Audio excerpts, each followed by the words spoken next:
Bienvenidos a Somos 30 Millones, pláticas con los candidatos. En las próximas elecciones presidenciales, los jóvenes seremos los protagonistas, ya que significamos el 45% del poder del voto. Este programa o este espacio servirá para elegir tanto a nosotros como a los propios candidatos la mejor plataforma, es decir, la plataforma que tiene que ver con estos 30 millones de jóvenes. El día de hoy tenemos a Roberto Campa representando a Nueva Alianza. ¿Cómo estás, Roberto? Bien, con mucho gusto de estar aquí. Te lo agradezco mucho, se los agradezco mucho, muy contento. También nosotros, Roberto. Va a ser muy sencillo el formato. Los jóvenes tendrán ahí sus inquietudes. Son preguntas, inquietudes que hemos reunido entre MTV, entre Tu Rock es Votar y entre Sociedad en Movimiento para representar precisamente a estos 30 millones de jóvenes. A todo dar. ¿Qué te parece si vemos la primera pregunta? Me parece muy bien. Soy Fernando y quiero saber cómo te vestías en los 80. No, a los 80.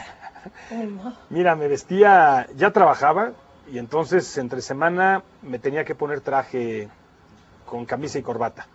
Y el fin de semana no me vestía muy distinto de como me he visto ahora, me ponía unos jeans y una camiseta y una sudadera, lo más cómodo que se podía, y así andaba en la casa o por ahí. Entonces, ahí está, mira. Ahí tenemos una, por ejemplo. Ahí está, es mi mujer y son mis dos hijas mayores. Ahora la que estoy cargando tiene 19 años, estudia comunicación aquí en México, en la Náhuac, y la que está cargando mi mujer se llama María, la más grande se llama Crista como su madre, tiene ahora 18, va a entrar a estudiar Derecho seguramente en la Ibero el próximo año, y así me vestía con unos jeans y con una camiseta, lo más cómodo que se podía. Muy bien.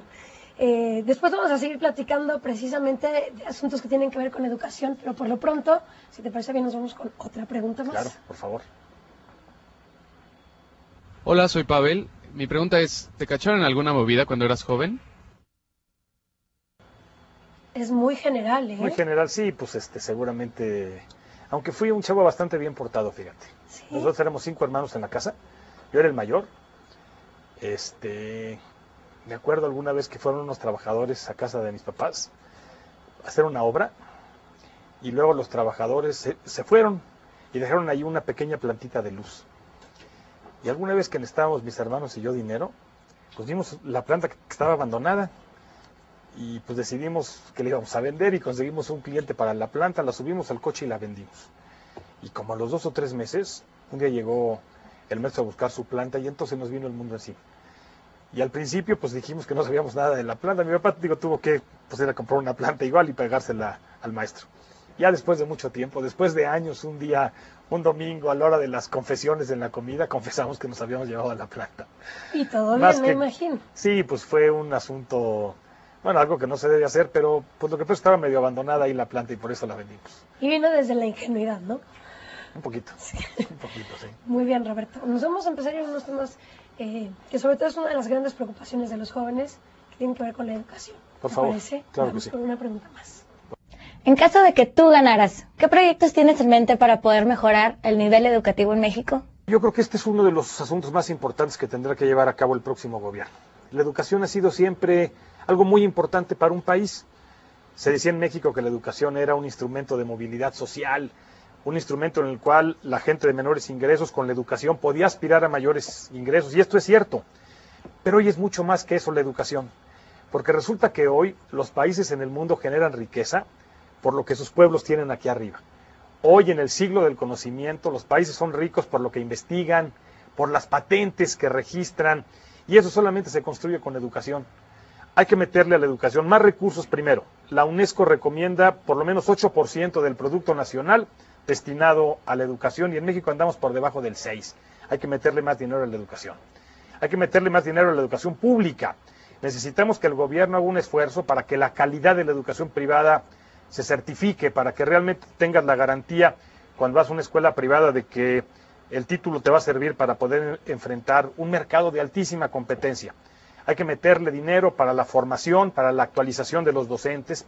Necesitamos que haya más preescolar. Es obligatorio el preescolar, pero es insuficiente. Necesitamos dinero para la primaria en materia de calidad. Te refieres al profesorado también. Casi toda la demanda de la primaria en el país está cubierta. Sí, Hay más o menos 15 millones de niños en México en la primaria, pero necesitamos una primaria de mayor calidad, con mejores profesores, con enciclomedia en todos los niveles, con inglés desde el preescolar, revisando los programas de estudio. Y luego el gran reto lo tenemos en la educación media superior y en la superior. Necesitamos que haya suficiente educación superior gratuita, necesitamos que le meta dinero el gobierno a los institutos tecnológicos y, como te decía, necesitamos que se modifique el marco legal y que el gobierno sea más activo para garantizar calidad en la educación privada. Y la inversión privada en este caso también sería... Es muy importante y hay que no solamente abrir la puerta, sino además hay que fomentarla. Pero eso es una parte, eso cubre una parte. Necesitamos que la educación pública pues también pueda atender a la gente que no tiene recursos para estudiar en los sistemas de educación privada, y la verdad es que en los últimos años se ha abandonado mucho, sobre todo en el nivel superior. Necesitamos mucho más dinero para educación superior en México y tenemos que hacer un esfuerzo para tratar de articular el aparato educativo con el aparato productivo. En algunos estados de la República se está haciendo, pero son los menos. En algunas instituciones de altísima calidad se percibe claramente, pero son también minoritarios. Necesitamos un esfuerzo de a de veras para que la educación entienda que lo principal no es cuando los niños están en la escuela o los jóvenes, sino cuando terminan y cuando van a enfrentar el mundo de la competencia en lo profesional. Ese es otro tema que vamos a tratar, porque el tema del empleo es otra de las inquietudes. Pero ¿qué te parece si antes de ir a eso, todavía seguir con el tema de la educación? Órale. Hay alguien más que tiene una inquietud. Claro. ¿Cómo harías para que la educación no solo fuera un derecho para todos, sino que esta además fuera de calidad? Hablábamos del profesorado y no nos detuvimos en eso. Sí. ¿Cómo se logra? O sea, en términos muy concretos y muy prácticos. Pues necesitamos meterle dinero a la formación y a la actualización de los maestros. ¿Y de dónde sale ese dinero? Pues tenemos que hacer una reforma sendaria.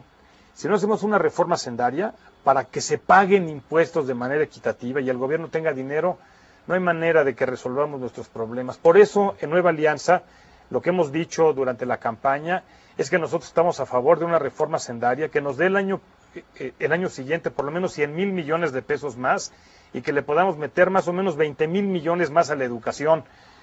Lo que se comenta es muy importante. Necesitamos mejores maestros, pero también necesitamos mejores escuelas con todos los servicios, con apoyo tecnológico.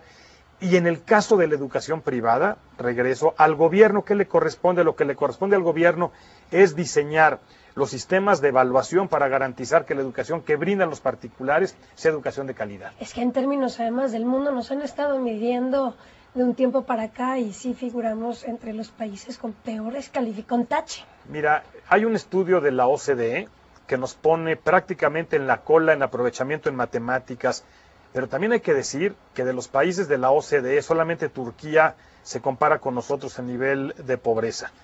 Y que estamos mal en educación, pero también estamos mal en vivienda y en salud y en infraestructura. Necesitamos un esfuerzo para salir adelante como país y eso implica entrarle en todos los terrenos. La educación es muy importante, pero luego la evaluación que le hacemos a los maestros es medio injusta. Bueno, además tú ahí lo sabes porque has sido profesor. Yo he sido profesor y Nueva Alianza es un partido muy vinculado con los maestros. Es un partido en el que hay muchos maestros que están trabajando por sacar adelante este proyecto. Hay que exigirles más, naturalmente hay que pagarles más, hay que capacitarlos mejor, pero también la educación se da en medio de un entorno. Y en este entorno hay que hacer un esfuerzo para que los jóvenes tengan mejores condiciones en sus casas, en sus familias. Es un todo y hay que trabajar en el todo. Pero hablando del todo, ¿por qué nos vamos con algo más? Claro.